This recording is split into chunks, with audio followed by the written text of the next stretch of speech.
takéto nádherné pexeso plné prekrásnych fotografií krojovaných bábetiek, o ktorých sa dnes ešte budeme v rámci dnešného relaxu samozrejme aj rozprávať.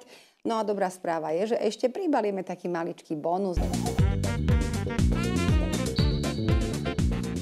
Ja mám medzi nami fantastickú a mimoriadne šikovnú dámu. Jej meno je Monika Kľúčiarová. Monika, vitajte, dobrý večer. Ďakujem veľmi pekne, pekný ktorá večer. je vlastne autorkou takejto prenádhernej knižnej publikácie s názvom Krojované bábätka, pretože to je srdcová záležitosť našej Moniky, ktorá sa venuje dlhé roky fotografovaniu, ale nie len fotografovaniu ako takému, ale práve prišla aj na to, že bude fotografovať celkom maličké bábätka v nádherných slovenských krojoch a my si trošku polistujeme v tej knihe, rozhodne to stojí za to. A Moni, vy medzi tým rozprávajte, ako sa teda zrodila táto myšlienka? To ma nesmierne zaujíma.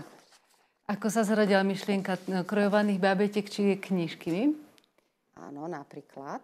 Tak ja som dostala krojovanú bábiku, keď som mala približne 33 rokov, už neviem, či 33-34. A veľmi ma fascinoval kroj, ktorý mala na sebe oblečený, tak som sa rozhodla, že skúsim ten kroj z bábiky umelohmotnej naaplikovať na živého novorodenca.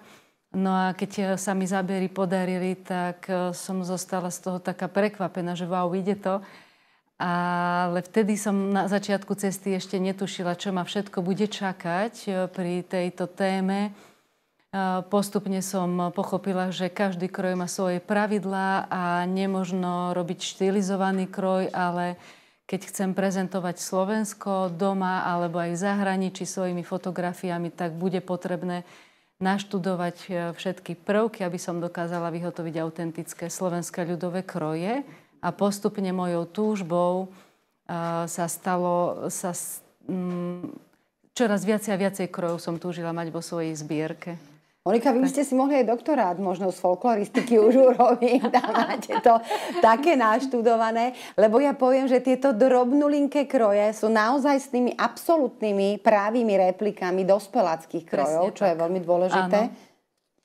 Že vy teda cestujete po Slovensku a... Cestujem po Slovensku skôr, než idem vyhotoviť kroj, pretože kroje už si šijem sama s pomocou maminy.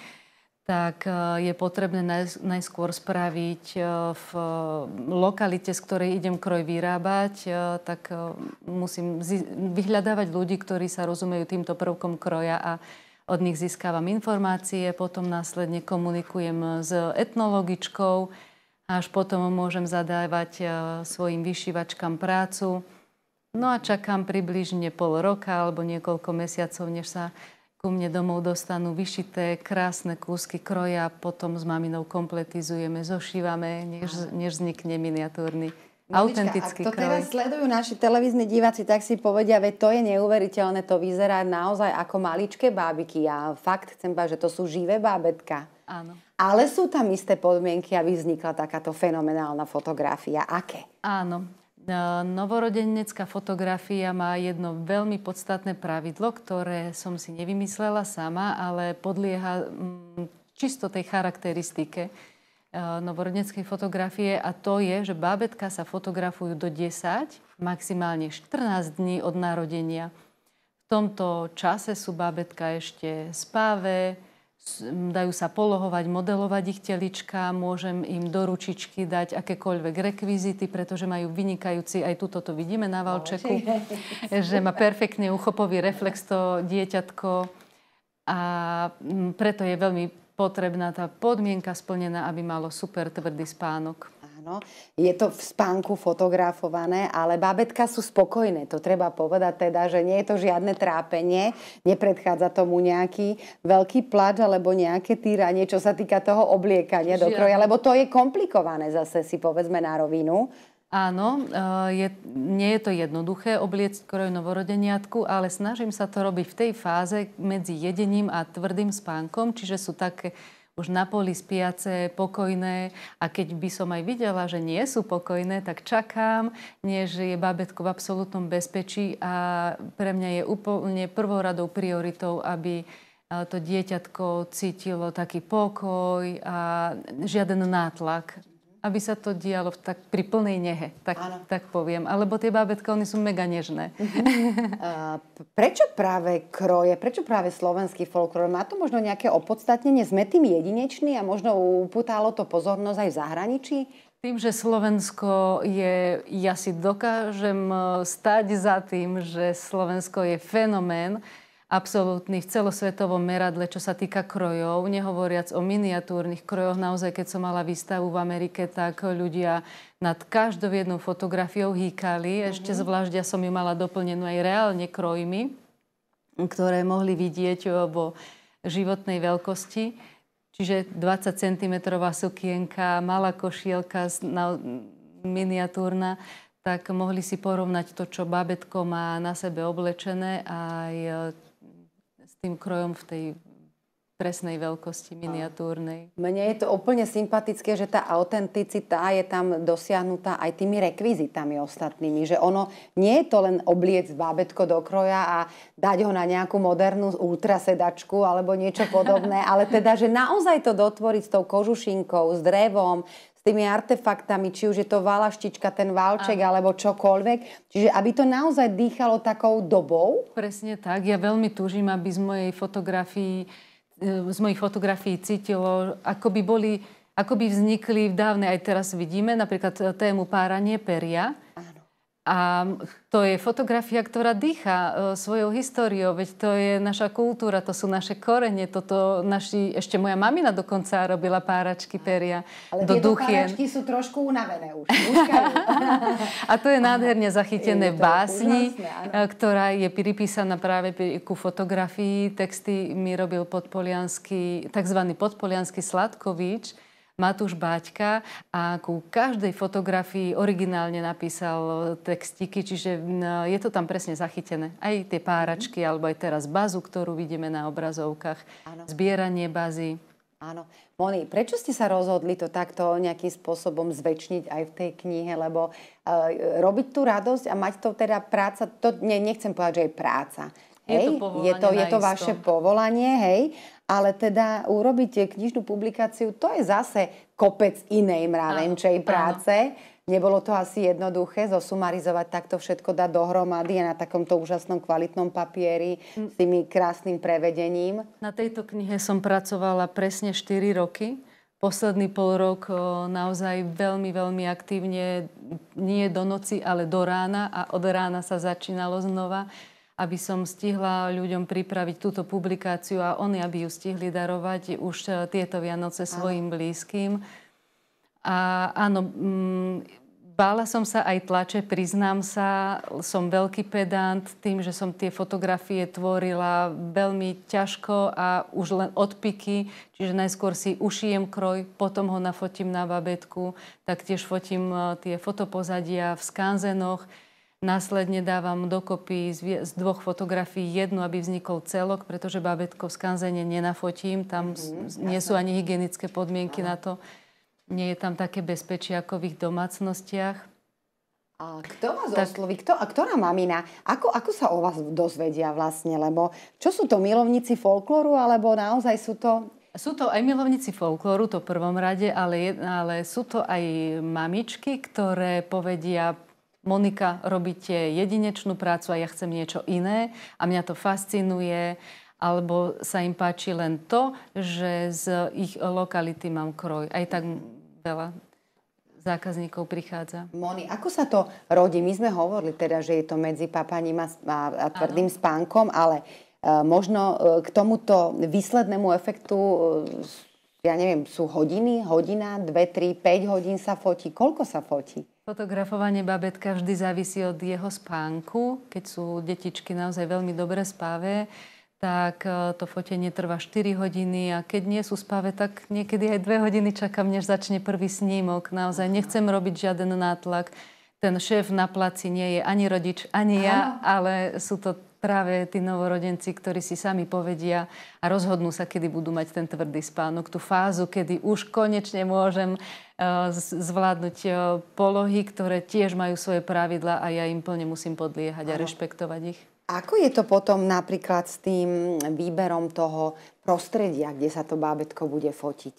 Môže si do toho brblať aj mamina, alebo vy máte nejakú predstavu, ktorú teda rodičom ponúknete? Aj ja mám predstavu, ktorú ponúkam samozrejme, ale veľčina, čo som si všimla, mamiček je taký, že Monika, nechám to na vás, robíte to roky, ja to nechám plne vo vašej režii, dôverujem vám. A keď ja mám voľnú ruku, tak moja fantázia môže začať pracovať a naozaj ešte pred fotením v tej prvej fáze, kedy sa len zamýšľam, ako tá fotografia má vyzerať, tak už vtedy moja predstavivosť pracuje.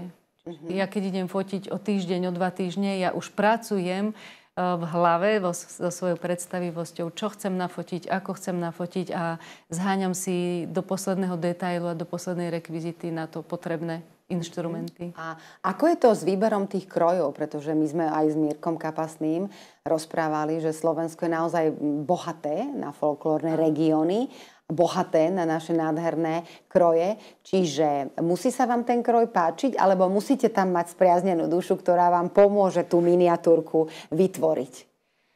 Kroj sa mi, áno, v prvom rade sa mi musí páčiť. Ja som veľký pedant, mne to musí padnúť do oka, lahodiť to môjmu oku. A potom až vyhľadávam ľudí z tej danej lokality, ktorí mi vedia poradiť, aké pravidlá ten krojík má mať.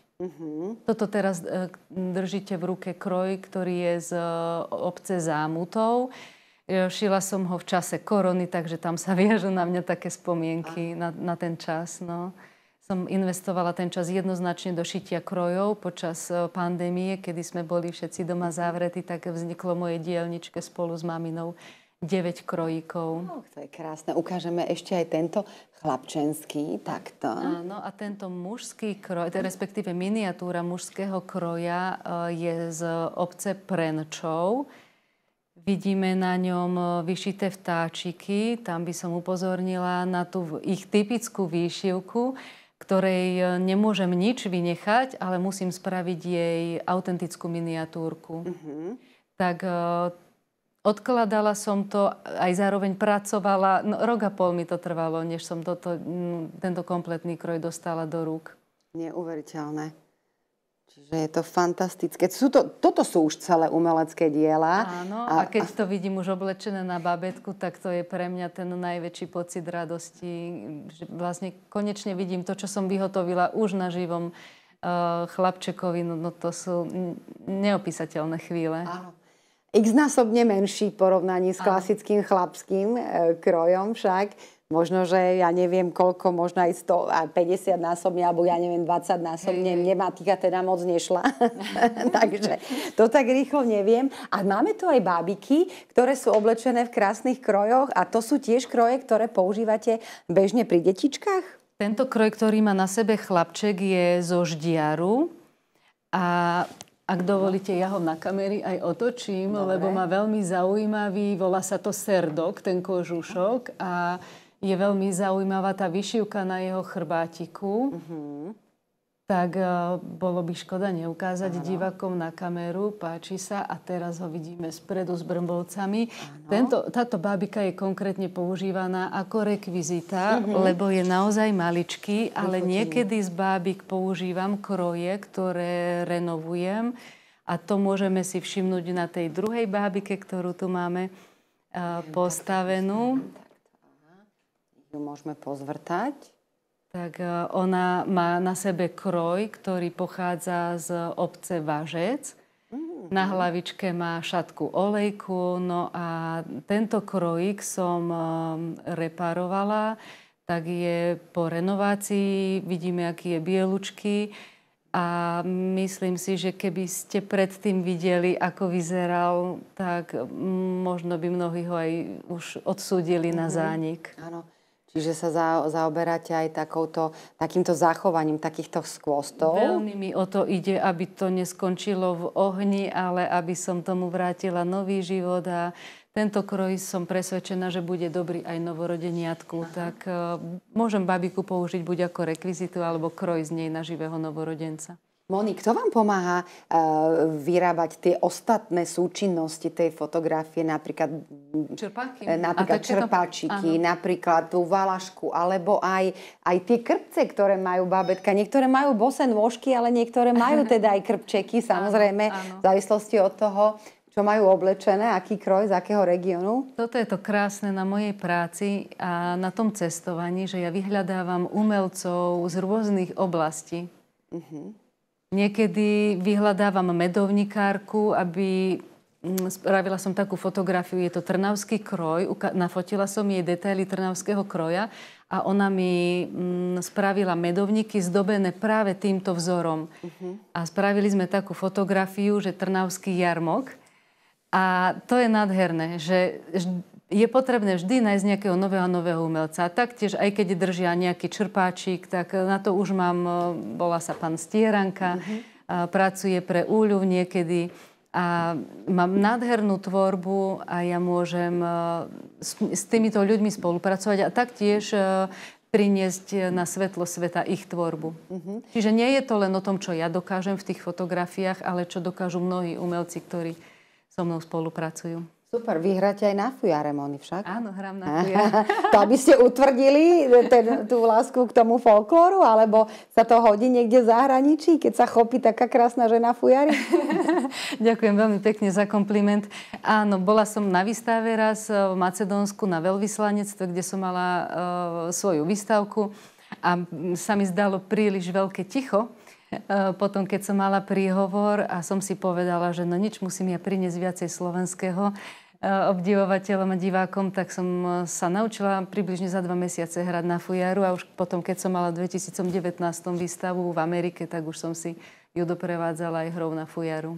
Monika, ak sme teraz ukázali túto nádhernú knihu Krojované bábätká a niekomu učarovala, pretože ja som ju takmer celú prelistovala, aspoň som sa snažila naozaj ukázať tie mnohé tajomstvá, ktoré v sebe má. A chcel by ju niekto pod vianočný stromček, kde ju pre niekoho známeho, blízkeho zoženie? Knihu je možné zakúpiť iba na mojom e-shope www.krojovanebabetka.sk. Dobre, takže to sú všetky dôležité informácie. No držím palce, chystá sa teraz najbližšia nejaká výstava? Áno, už zajtra ráno idem inštalovať výstavu do Dudiniec a to bude úplne prvé mesto na Slovensku, ktoré bude hostiť novú výstavu, ktorá bude už pozostávať z fotografií, ktoré vidíme v knihe a toto je jeden z obrazov, ktorý budú môcť návštevníci kúpeľného mesta vidieť. Dobre, a na vašej stránke určite potom budú aj ostatné mesta, kam tá teda výstava bude putovať, pretože predpokladám, že bude putovná. Výborne.